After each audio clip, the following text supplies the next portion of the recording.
official today. Yes. And so who is Mickey Callaway? I'm sure everybody was Googling like mad yesterday trying to figure all this stuff out. Here's, as a Met fan, why I love this. I love this because it's a young guy. It's a guy who 5 years has sat next to Terry Francona, who many believe is the best manager in baseball. He's a guy who's dealt with a very good pitching staff. Now, when you think about what the Mets are doing here, I think it makes a lot of sense. They're bringing in a fresh face, a new voice, somebody who's had success as a pitching coach. He is young. The negatives here are this. One, I don't know how he will deal with the media here. I have no idea.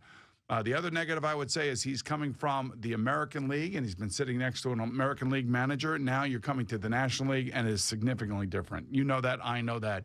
And, you know, he's going to have to start thinking a little bit differently.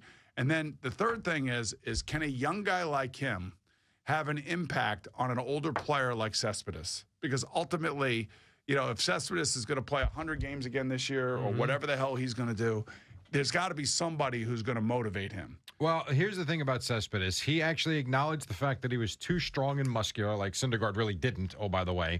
And he said he's going to have a different regimen this offseason to kind of loosen himself up. I hope so. Hopefully you get back to a Cespedes that will play 130, you think he's doing some yoga games. or something? I think it's possible. Maybe he and Brian Jones doing maybe some yoga. Pilates, a little yoga, maybe a little bar, why something the hell like not? that. You he never saw know, the right? error of his ways, and hopefully you get back to a Cespedes that can play 130, 140 games. The Mets will be better for it. I think it's a good move. The guy's a pitching coach, and what should be the strength of the Mets? Should be the pitches. It should be pitchers, right. right. It should be Giancarlo Stanton in right field, but that's besides the point. It should be the rotation. So you got a guy who has seen nothing but winning in Cleveland for the last handful of years.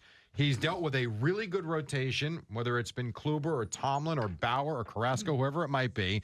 And now he's got this, and they're not so young anymore, but you've got Syndergaard and Matz and Harvey and yeah, we got all these guys. DeGrom. Yeah, we got all these guys. And if they stay healthy, all I think these you've got a guy. Yes. You should have a guy who can now lead you and lead a younger team. Forget Cespedes, a younger team to that next level. So here's the offseason, and here's how it begins for the Mets right now.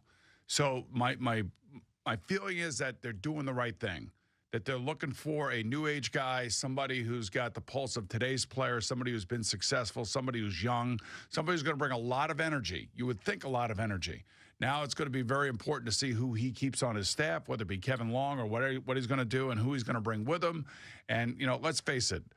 It's a new beginning for the Mets, and I think they're off to a good start. Now it all depends on what his press conference looks like. Sure.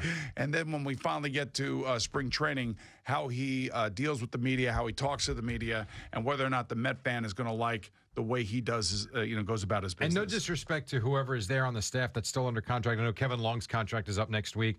Don't you want to see an entirely new regime? Like, allow him, and I would imagine collaborate with Sandy Alderson, to start fresh. Bring in your guys. Bring in your bench coach, a guy who, like you said, might be able to help him out with National League decisions, in-game decisions, but make it new. Put a new stamp, a new face on this team. It's more than a coat of paint. You are starting this thing from the first floor, basically, ground level, and let's see what he can do now with his guys. Right, and I guess also to the to go to Sandy Alderson was saying how blown away they were by the initial interview and how they felt really good about what he was saying, how he was saying it, and he came away from that interview saying, this is the guy we got to have.